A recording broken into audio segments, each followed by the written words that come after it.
Shalom.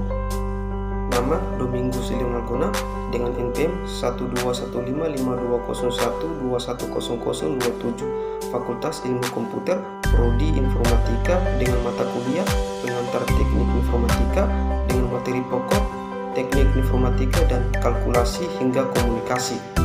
Nah, apa itu teknik informatika? Informatika merupakan suatu disiplin ilmu komputer berupa data maupun informasi pada mesin berbasis komputasi.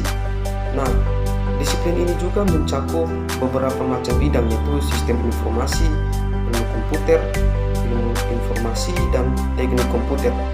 Adapun manfaat teknologi informasi sangat berdampak positif pada setiap aspek kehidupan karena telah mengubah cara berkomunikasi dan dapat mengakses dan juga tidak dipisahkan karena digital yang terus berkembang dapat meningkatkan kemudahan dalam berkomunikasi.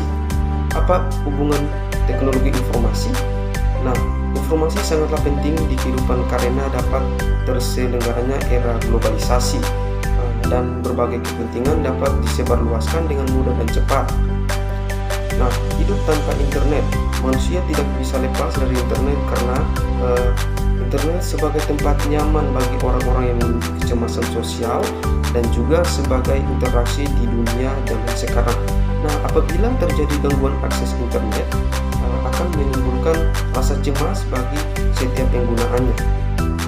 Nah, ada pula mesin proses internet yang penting, yaitu CPU adalah singkatan dari Central Processing Unit, merupakan perangkat keras komputer disebut sebagai otak dari komputer. Unit pengolah pusat yaitu UPP pada komputer tersebut dan juga terdiri dari beberapa perangkat keras. Nah, ada pula kalkulasi komputer. Nah, jenis komputer yang ada pada masa saat ini sangatlah beragam. Komputer hingga komunikasi sudah bersifat nyata atau realitas. Sebagai contoh antara lain, yang pertama komputer analog. Komputer ini beroperasi secara paralel atau analog, dapat mengolah program data yang bersifat kontinu. Yang kedua, komputer digital. Komputer ini beroperasi berdasarkan pengoperasian hitung dan juga memiliki variabel berupa angka-angka. Dan yang ketiga adalah hybrid. Hybrid ini beroperasi secara kuantitatif dan kualitatif, merupakan wujud gabungan antara komputer analog dan juga komputer digital. Nah, ada pula klasifikasi komputer di bawah ini. Yang pertama, mikrokontroler. Mempunyai semua peralatan pokok sebagai sebuah komputer dalam satu chip, diantaranya yaitu pemroses atau processing, memori, input dan output. Dan yang kedua, mikrokomputer. Nah, khusus digunakan untuk single user, biasa disebut juga dengan komputer desktop atau komputer pribadi, dalam hal ini personal komputer, mampu juga berinteraksi dengan penggunaannya. Yang ketiga, engineering workstation. Nah, ini komputer powerful jika dibandingkan dengan komputer pribadi. Komputer ini dipakai para ahli teknik dalam melakukan perhitungan dan penyelesaian pekerjaannya. Dan yang keempat adalah mini komputer. Ini dipergunakan untuk multi user pada saat yang bersamaan, dan komputer ini juga akan membagi waktunya tergantung dari sistem yang digunakannya atau memakainya. Dan yang kelima adalah mainframe.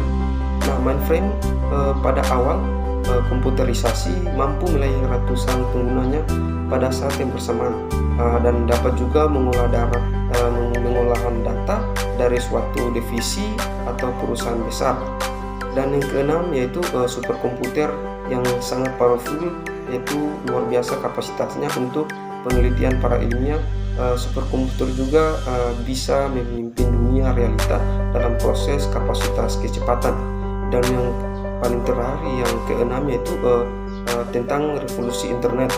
Nah, terkait dengan revolusi internet, terkhususnya pada smartphone zaman sekarang, hal ini sudah melekat dalam aktivitas kehidupan kita,